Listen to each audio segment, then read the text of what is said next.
Mukhang unti-unti nang bumubuti ang health condition ng Queen of All Media, na si Kris Aquino, dahil sa itsura at katawan niya ngayon. Naispata ng actress TV host sa naganap na birthday celebration ng celebrity hair and makeup artist na si Jonathan Velasco last September 25. Kasama ni Kris sa naturang selebrasyon ang dalawa niyang anak na sina Joshua at Bimby, at in fairness, medyo nagkalaman na ang kanyang pisngi at umaliwalas na rin ang kanyang aura. Bukod dito, nakakalabas na rin siya ng bahay para dumalo sa ilang mahahalagang okasyon tulad nga ng kaarawan ni Jonathan na ginanap sa isang restaurant sa San Juan. Ang balita, surprise daw ni Kris sa makeup artist ang birthday party. Mapapansin naman sa mga litratong ibinahagi ni Jonathan sa social media nakuha sa kanyang birthday celebration na nakasuot siya ng face mask pati na sina Kris, Joshua at Bimby. Mababasa sa caption ng Instagram post ni Jonathan. A huge thank you to the Aquino family for making my birthday so special. Love you po, Madam Kris, Josh, and Bim.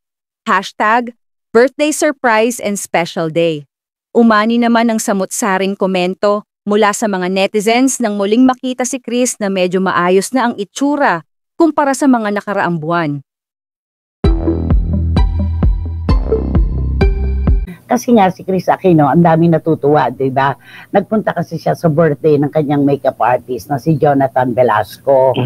Siyempre, malaking porsyento ng ating mga kababayan ang tuwan-tuwa. Kahit paano, di ba, hindi sila nakakabasa ng mga reklamo tungkol sa kanyang kapasidad ngayon, sa kanyang katawan, nakalalabas na siya. Pero, pansinin mo, mas marami ang nagsasabi na, naku Kris, parang awa mo na, magpalakas ka muna, hindi ka pa maayos, iwasan mo muna ang paglabas-labas, di ba Romel?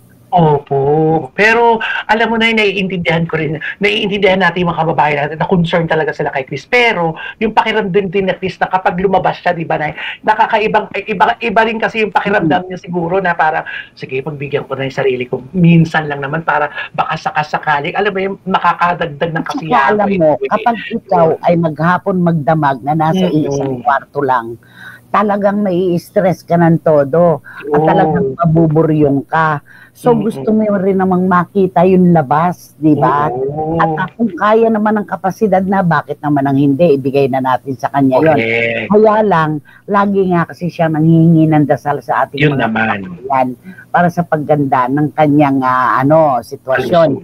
Kaya ngayon na lumalakas-lakas siya, parang kinokontra siya ng mga kababayan natin na, lumakas ka lang ng konti. Nagpupunta ka na sa kung saan-saan. Napaka-prone niya sa mikrobyo. Siya na rin na nagsasabi, napakaraming bawal sa kanya. Kaya parang sinasabi ng mga kababayan natin na, hindi ka pa maayos, Kris. Huwag ka munang labas ng labas. Di ba? Totoo. Eto, sabi ni Juris, ni Juris Dr. Channel, ay nako, hindi rin kasi nakikinig yang si Kris Aquino. Kaya hayaan na lang natin siya. Kung gusto niyang lumabas at magliwaliw kahit panandalian lang, ibigay na natin. Malamang miss na niya ang outside world. Totoo naman to. Di ba tulad nga ng sinabi natin, gusto rin naman niya na makita naman ang labas ng kanyang bahay, di ba? Pagka ganun kasi na nalilibang siya, okay, nagpunta siya sa birthday. Yun lang ang hirap, maraming tao dun eh. Yun naman. Hindi ka nakasisiguro na lahat ng naroon ay hindi makaka-apekto sa kanyang sitwasyon ngayon. Yun lang ang pinakahirap. Yun naman ang nakakaiyak-ingatan ng mga kababayan natin para kay Kris. Oo. Concerned lahat sa kanya. Yung malasakit kasi hindi nababayaran yan. Kahit nga anong mangyari, yung malasakit at pagmamahal nandiyan pa rin. Kaya siguro si Jonathan naman kasi malapit sa kanya talaga. Sobra, opo. Parang yung designer, yung una, yung pinuntahan niya. Siyempre gusto rin naman niyang patunayan kay Jonathan na kahit ano pa ang mangyari, sige, sasamahan ka namin ng mga anak ko. Napakaganda. Todo ang pasasalamat sa kanya ni Jonathan. Yes, siya ang naghanda nun eh. Si Kris Aquino daw yata ang naghanda para kay Jonathan. Oo. Kaya sana magtuloy-tuloy kung talagang kaya na niya ang kanyang katawan. Bakit? Ibigay na natin sa kanya yan para naman gumaan-gaan ang kanyang pakiramdam. kung yan ay makakapagpasaya sa kanya, why not? Diba, ibigay na natin. Totoo. Okay? Sabi ni John, yun nga lang, nakakatakot kasi dahil napaka-prone niya sa kahit ano lang. Nakakatakot na baka merong may sakit o may sipon o may ubo, mahawak ka. Totoo yun, totoo Yun yun. naman. Totoo. Di ba sinabi niya kahit na sipon lang, ubo, hindi po pwede sa kanya na ano, dahil ang dami-dami niya ano, 11 ang AI niya. Autoimmune niya, di ba? Kaya nakakakwanto nakakapag-alala. Yun, nakakapag-alala. Tapos meron dito, teka lang kaiwating-wating na to. Sana na lang talaga tuloy-tuloy na ang paggaling niya, yung paganyan-ganyan, kahit pa paano naiibsan. Oo, paiibsan ang kanyang sakit. Go lang, Chris. Enjoy. Ganon.